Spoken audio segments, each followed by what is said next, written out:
माँ चंद्रघंटा की कथा। सृष्टि के आदि से ही जब जब धरती पर अधर्म और पाप का बोझ बढ़ा है, तब तब दिव्य शक्तियाँ अवतरित होकर धर्म की रक्षा करती रही हैं। देवी और दानवों के बीच सदियों से युद्ध होता रहा है, परंतु जब असुरों का अत्याचार चरम पर पहुंचता है और देवता भी असहाय हो जाते हैं, तब स्वयं माँ शक्ति विभिन्न रूपों में प्रकट होकर अपने भक्तों और देवताओं की रक्षा करती हैं। त्रिदेवों की शक्तियों से उत्पन्न हुई आदि शक्ति ने स्वयं को 9 अलग अलग रूपों में प्रकट किया और इन रूपों में से एक है माँ चंद्रघंटा। इनके मस्तक पर अर्धचंद्र का अलंकरण होता है और उनके घंटे की ध्वनि से संपूर्ण दिशाएं गूंज उठती हैं। यह कथा है उस समय की जब ध्रुमलोचन नामक असुर ने संपूर्ण लोकों में आतंक मचाकर सबको भयभीत कर दिया था और उसके अहंकार का अंत करने के लिए माँ चंद्रघंटा ने युद्ध भूमि में अवतार लिया था। ध्रुमलोचन शुंभ और निशुंभ का सेनापति था। वरदानों से प्राप्त शक्ति के कारण वह अपार बलशाली था। उसका शरीर अग्नि की ध्रुम लेखा जैसा प्रतीत होता था। उसकी आंखें अंगारों की भांति लाल थीं और उसकी गर्जना से पर्वत भी कांप उठते थे। वह युद्ध में प्रविष्ट होता तो मानो धरा का संतुलन डगमगा उठता। देवता उससे युद्ध करने का साहस खो चुके थे और बार बार पराजित हो रहे थे। इंद्र का स्वर्ग छिन गया था, यज्ञ वेदियां नष्ट कर दी गई थीं और तपस्वी मुनि भी उसकी क्रूरता से कांप उठे थे। देवताओं ने ब्रह्मा, विष्णु और महेश से सहायता मांगी। तब त्रिदेवों ने मिलकर आदि शक्ति का आवाहन किया। उसी दिव्य तेज से माँ चंद्रघंटा प्रकट हुई। उनके 10 भुजाओं में विविध अस्त्र शस्त्र थे। मस्तक पर अर्धचंद्र और उनके गले में घंटे की माला थी। उनके सिंह की गर्जना से दिशाएं कांप उठी और उनकी उपस्थिति से अंधकार दूर हो गया। देवताओं ने हाथ जोड़कर प्रार्थना की, हे माँ, ध्रुमलोचन नामक यह असुर अपने बल से तीनों लोकों में आतंक मचा रहा है।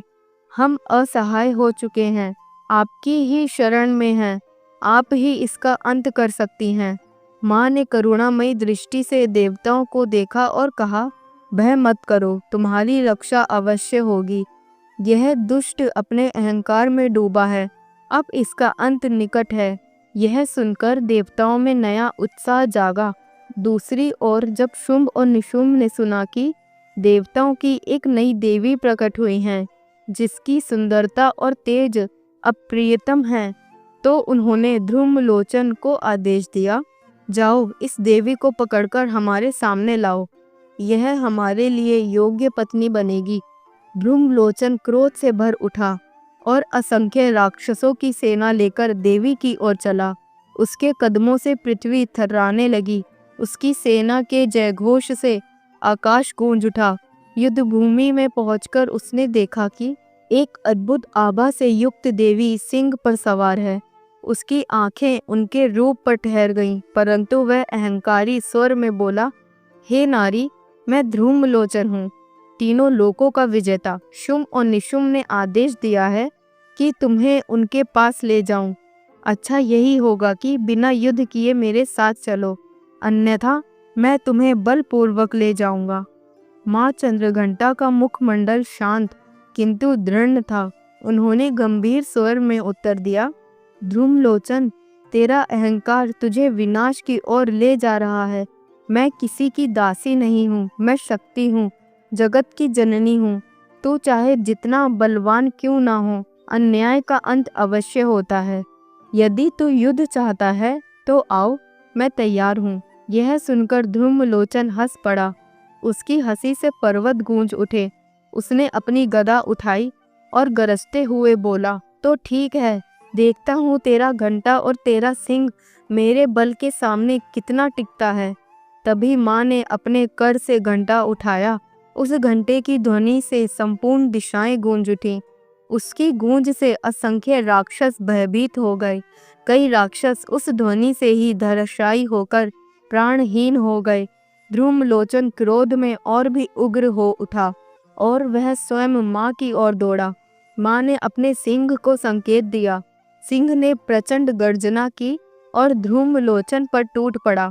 धूम्रलोचन ने अपनी गदा से वार किया, परंतु सिंह ने अपने नखों से उसके शरीर को घायल कर दिया। माँ ने अपने त्रिशूल से प्रहार किया तो धूम्रलोचन पीछे हट गया, किंतु उसने पुनः आक्रमण किया। युद्ध भीषण हो उठा।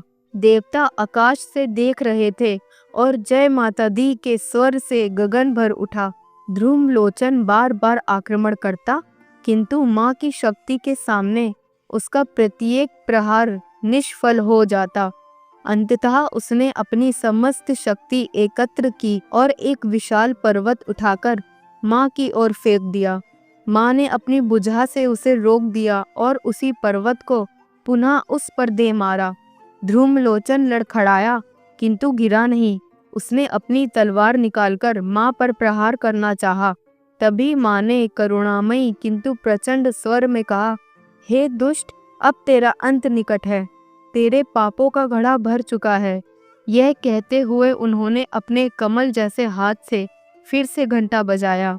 उस ध्वनि से धूम्रलोचन की समस्त शक्तियां नष्ट हो गईं। वह स्तब्ध रह गया। उसी क्षण माँ ने अपने त्रिशूल से उस पर प्रहार किया। त्रिशूल सीधा उसके हृदय में जाकर घुस गया।